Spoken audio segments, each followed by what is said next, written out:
मैं कालचक्र बोल रहा हूं। आइए, मैं आज आपको स्वयं द्वारा देखा गया भारत का भूत और वर्तमान तथा ऋषियों द्वारा कहा गया भविष्य बताता हूं। भारत एक ऐसा देश जहां गरीबी और गरीबों के कभी दर्शन नहीं होते थे। विश्व भारत को स्वर्ण चिड़िया कहकर पुकारा करता था, जहां मानव तो क्या पशु पक्षी भी भूख से नहीं मरते थे। जहां चोरी करना अपराध नहीं महापाप समझा जाता था। जहां चरित्र सर्वोच्च ऊंचाई पर था। जहां की वैदिक शिक्षा पद्धति से राष्ट्र विश्व गुरु था। और जहां गोमाता को पशु नहीं, जीवन की धुरी के रूप में देखा जाता था। जहां के खेत विषैला अन्न नहीं, अमृत उगला करते थे। जहां जन्म लेने के लिए देवता भी तरसते थे।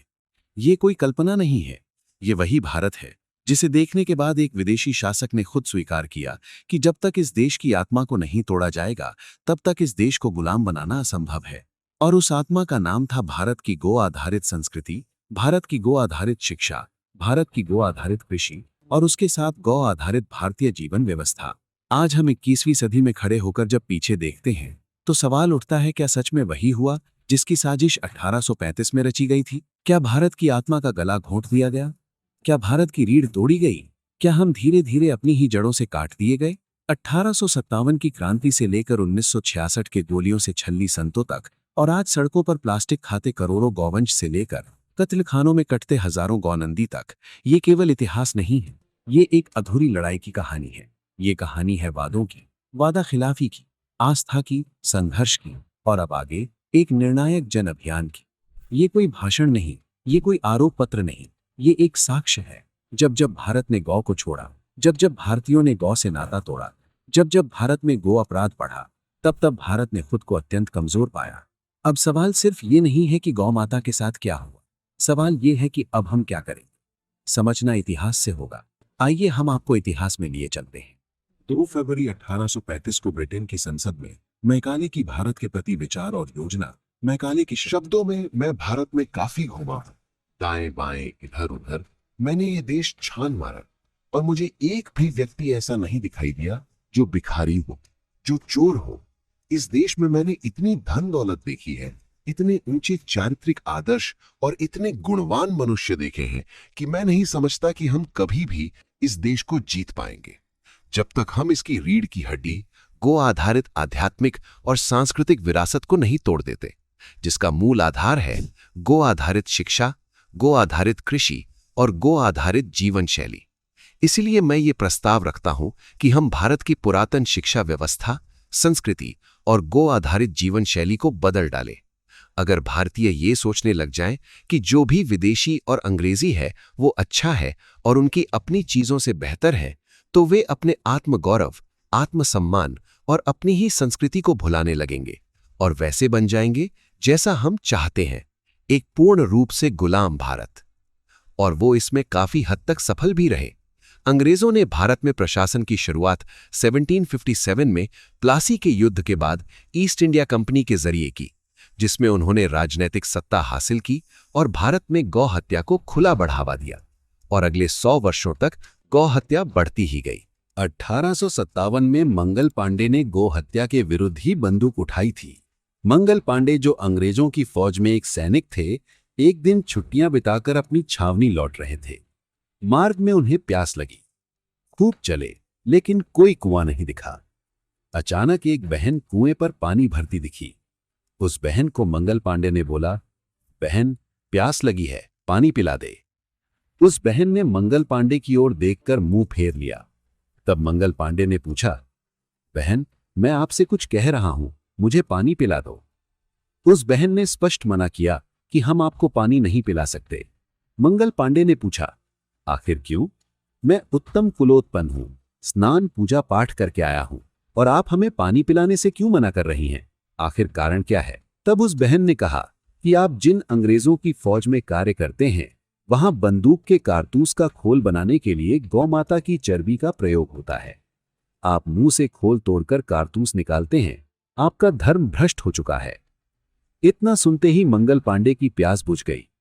उसी समय मंगल पांडे आर्मी कैंप में गए और लेफ्टिनेंट बॉब एवं सार्जेंट मेजर ह्यूसन दोनों को गोली से छलनी कर दिया। उसी समय शुरू हो गया अंग्रेजों विरुद्ध 1857 की क्रांति का आंदोलन। मंगल पांडे ने गौ की चर्बी लगे कारतूस के उपयोग यानी गो हत्या के खिलाफ विद्रोह किया। उनके इस कार्य ने मारो फिरंगी को नारे के साथ 1857 के विद्रोह की चिंगारी भड़का दी।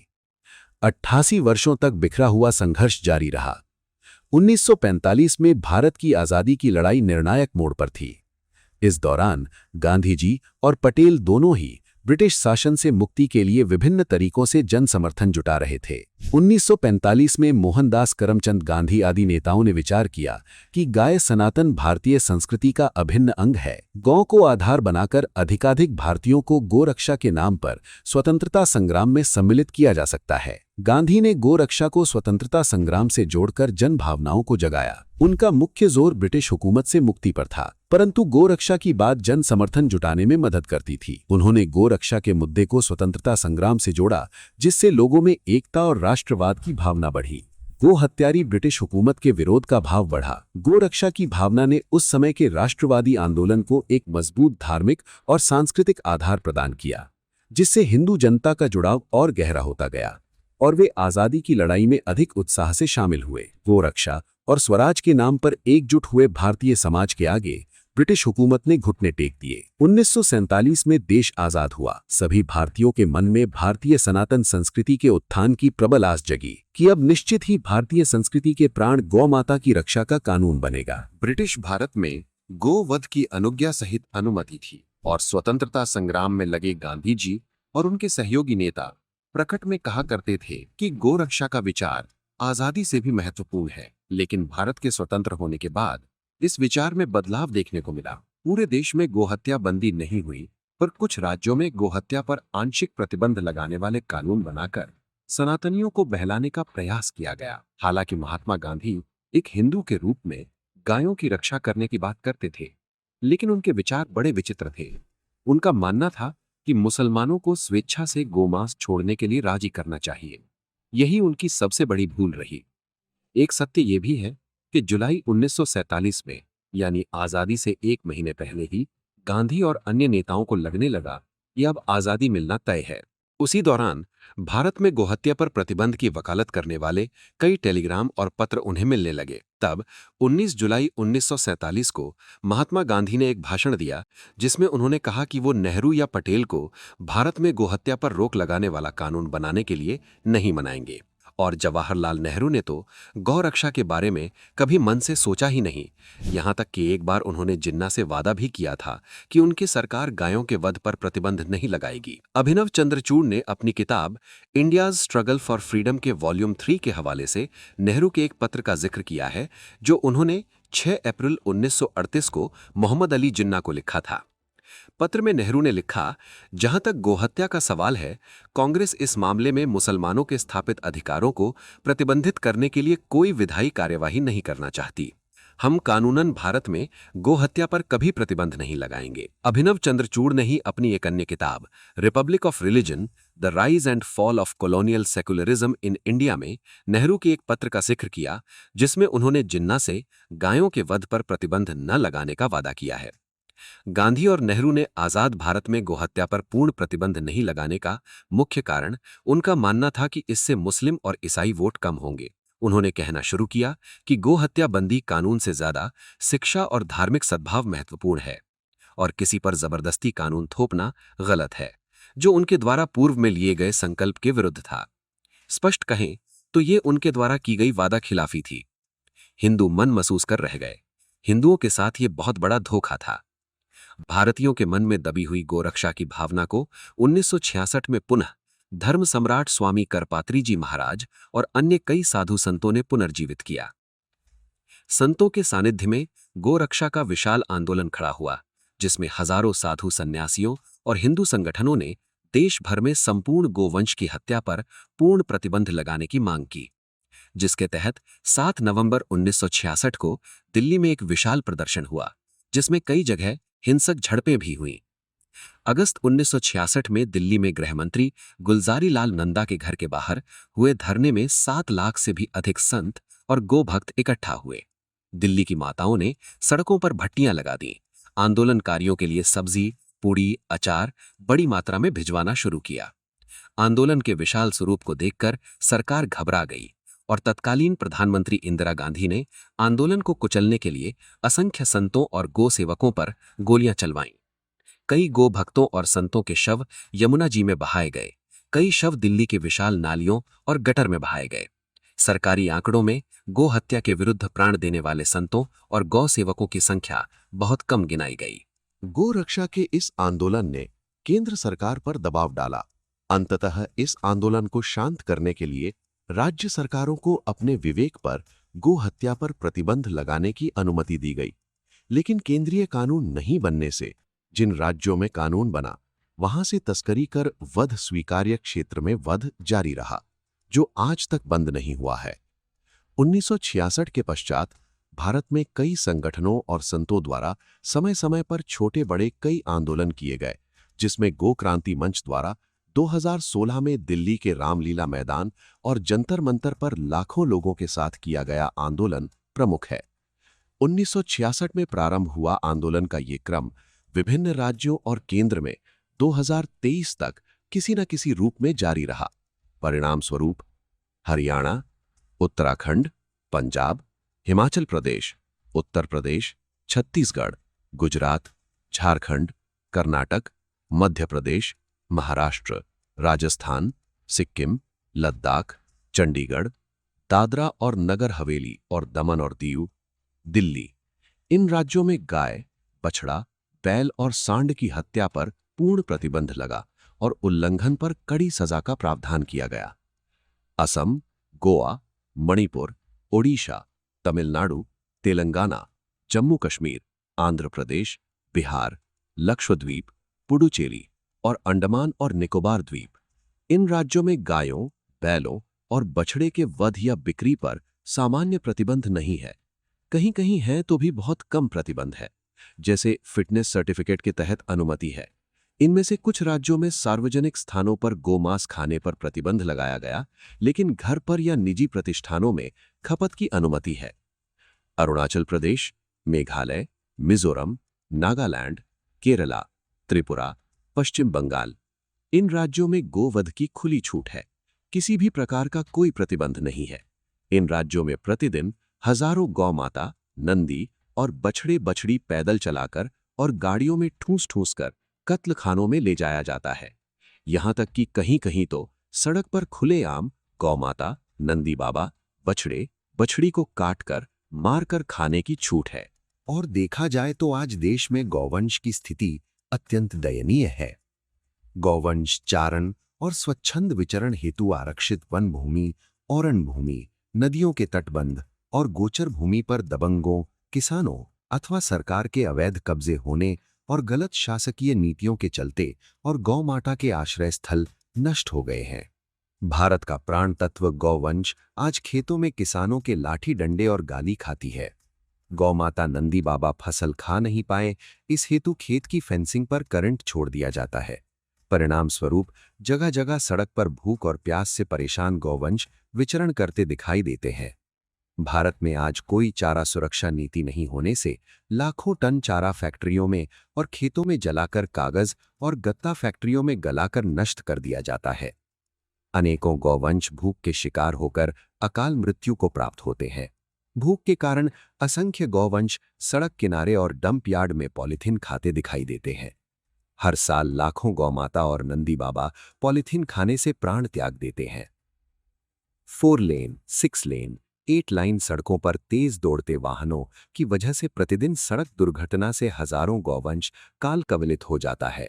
भारत में गौवंश हेतु कोई उचित चिकित्सा व्यवस्था नहीं होने से लंपी जैसी घातक बीमारी से गौमाता व्यथित होकर संसार छोड़ देती हैं।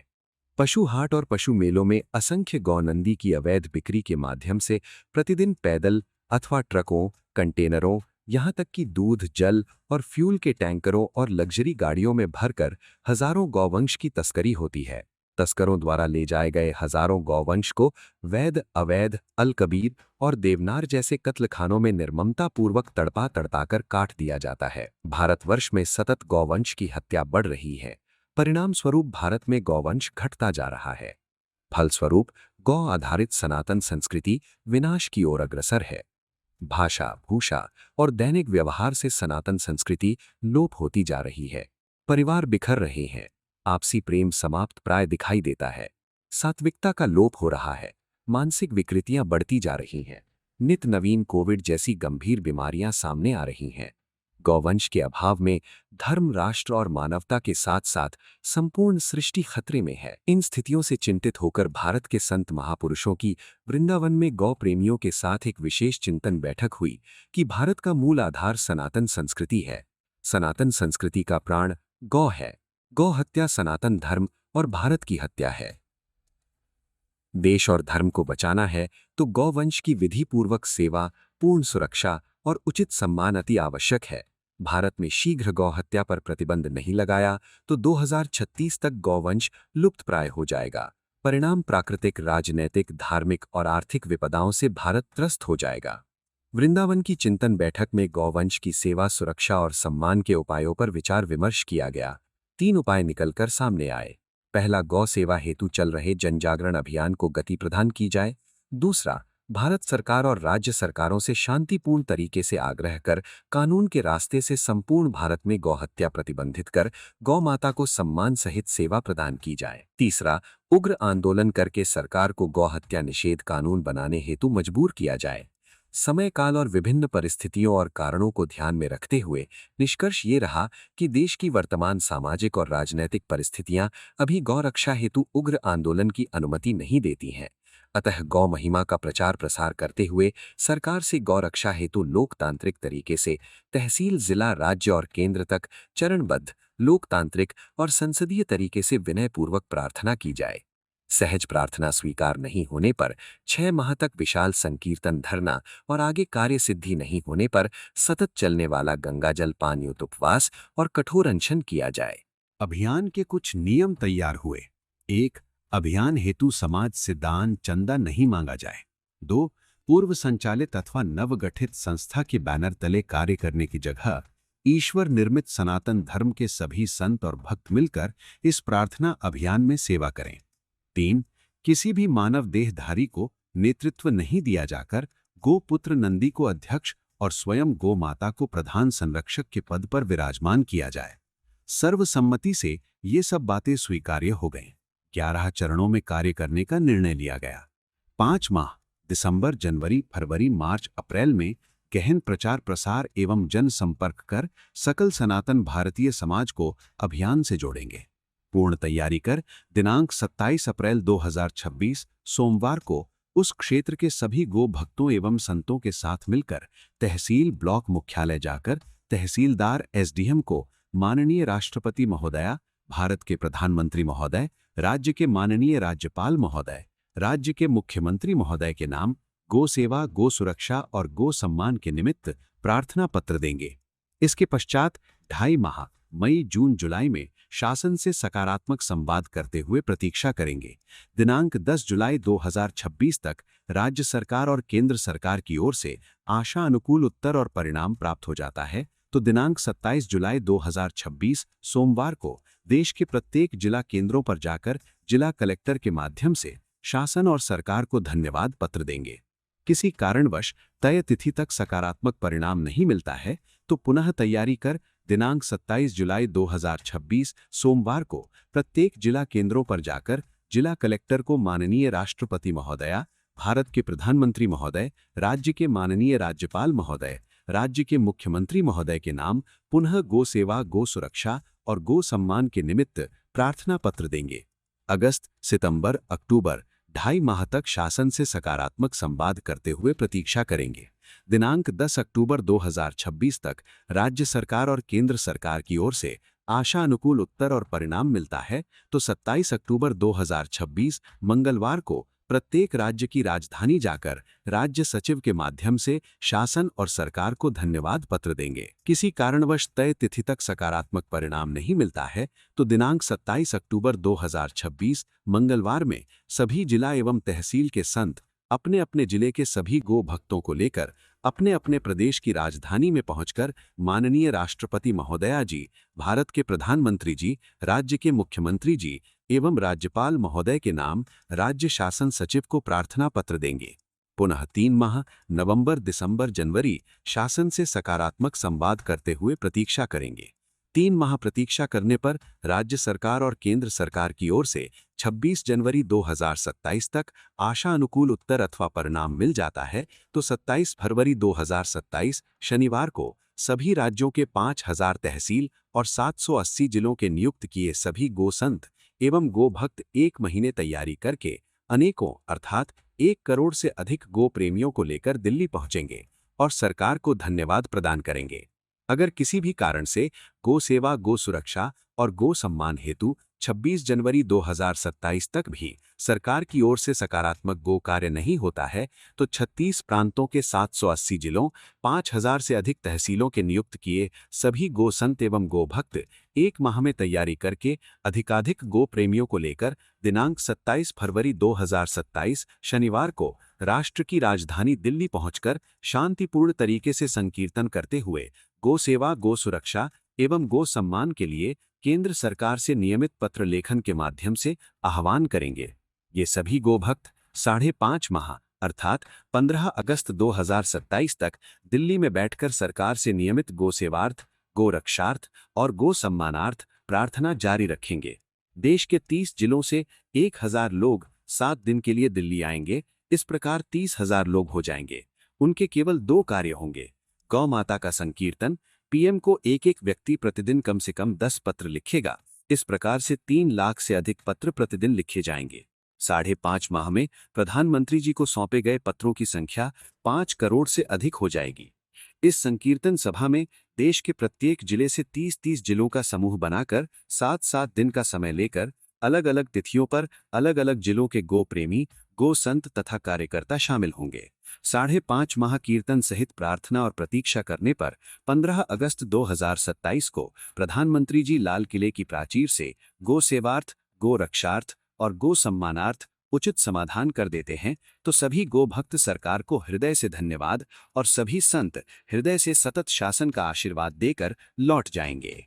इन विभिन्न चरणों में तहसील, जिला, राज्य और केंद्र में 16 माह तक शांतिपूर्ण प्रार्थना करने पर भी सरकार की ओर से गो सेवार्थ, गो रक्षार्थ और गो सम्मानार्थ उचित उत्तर और आशानुकूल परिणाम नहीं मिले तो 16 अगस्त 2027 सोमवार से अनेकों गो सेवक गंगा जल पर रहकर उपवास करते हुए कार्य सिद्धि की प्रतीक्षा करेंगे और आगे सकल संत और सनातन समाज के निर्णय अनुसार गो भक्त और संत कठोर आमरण अनशन पर बैठेंगे। अनशन में एक किसी गो सेवक के गोहित प्राण जाने पर उसकी जगह दूसरे गो प्रेमी संत भक्त आमरण अनशन पर बैठेंगे। ये क्रम तब तक जारी रहेगा जब तक गो सेवा, गो सुरक्षा और गो सम्मान नहीं मिल जाता और सभी को पूर्ण विश्वास है कि ये गो कार्य जल्द ही सफल होगा। इस कार्य योजना को सफल बनाने के लिए देश भर के संतों ने संकल्प किया कि देश के कोने कोने में 5000 से अधिक तहसीलों तक हजारों निष्काम कर्मयोगी कार्यकर्ता खड़े कर कार्य योजना का विस्तार करेंगे। योजना बनते ही संकल्प के साथ बिना विलंब कार्य प्रारंभ हो गया। अनेकों संत महापुरुष और गो सेवक देश के विभिन्न स्थानों पर जाकर संपूर्ण कार्य योजना रख रही हैं। कश्मीर से लेकर तमिलनाडु और अरुणाचल से लेकर गुजरात तक के 36 प्रांतों में शीघ्र ही दैवीय कृपा से कार्य प्रारंभ हो गया है। Social media, poster, sticker, banner, hoarding, दीवार लेखन, सभा, संगोष्ठी और प्रवचन के साथ साथ गांव-गांव, गली-गली जाकर व्यक्तिगत संपर्क के माध्यम से खूब प्रचार प्रसार हो रहा है। इस प्रकार 11 चरणों की पूरी कार्य योजना एक भारतीय तक पहुंचाई जा रही है और प्रत्येक सनातनी द्वारा क्रमशः प्रत्येक चरण की तैयारी जोर शोर से की जा रही है। हर जुबान पर एक ही आवाज है, गो सम्मान दिवस मनाएंगे, गो सम्मान आह्वान अभियान को आगे बढ़ाएंगे, गो हत्या समाप्त कर गो माता को सेवा सहित सम्मान दिलाएंगे। ये अभियान किसी एक संत का नहीं है, ये अभियान किसी एक संगठन का नहीं है, ये अभियान किसी धर्म का नहीं है, ये अभियान भारत की आत्मा का है। आज गौ माता सड़क पर है, कल शायद हमारी पहचान सड़क पर होगी। आज वो प्लास्टिक खाकर मर रही है, कल हमारी पीढ़ियां जहर खाकर जिएंगी। आज उसके जंगल छीने गए हैं, कल हमारी धरती छीनी जाएगी। इतिहास गवाह है, 1857 में जब गौ की अस्मिता को चोट लगी तो एक सैनिक ने विद्रोह कर दिया। 1966 में जब संतों ने आवाज उठाई तो गोलियां चलीं। आज फैसला हमें करना है, क्या हम ही इतिहास का एक मूक पन्ना बनेंगे या वो पीढ़ी बनेंगे जिसने कहा अब और चुप्पी नहीं, गौ मां के सम्मान के लिए अब पूर्ण निष्काम अभियान चलेगा। ये अभियान ना याचना है, ना ही टकराव है। ये शांत, संगठित, संवैधानिक और निर्णायक संकल्प है। तहसील से लेकर दिल्ली तक, पत्र से लेकर संकीर्तन तक, प्रार्थना से लेकर आमरण अनशन तक, हर चरण ये कह रहा है, हम थकेंगे नहीं, हम टूटेंगे नहीं, और हम तब तक रुकेंगे नहीं जब तक गो सेवा, गो सुरक्षा और गो सम्मान राष्ट्र की नीति नहीं बन जाती। 15 अगस्त 2027 ये केवल एक तारीख नहीं है, ये एक परीक्षा की शुरुआत है, सरकार की भी और समाज की भी। क्योंकि जो राष्ट्र अपनी माता की रक्षा नहीं करता, वो राष्ट्र धरातल पर नहीं, केवल इतिहास की किताबों में बचता है। अब निर्णय आपके हाथ में है, या तो केवल देखेंगे या कुछ करके दिखाएंगे। गो सम्मान आह्वान अभियान, एक निष्काम शुरुआत और एक सफल परिणाम। आओ हम सब इसका हिस्सा बने।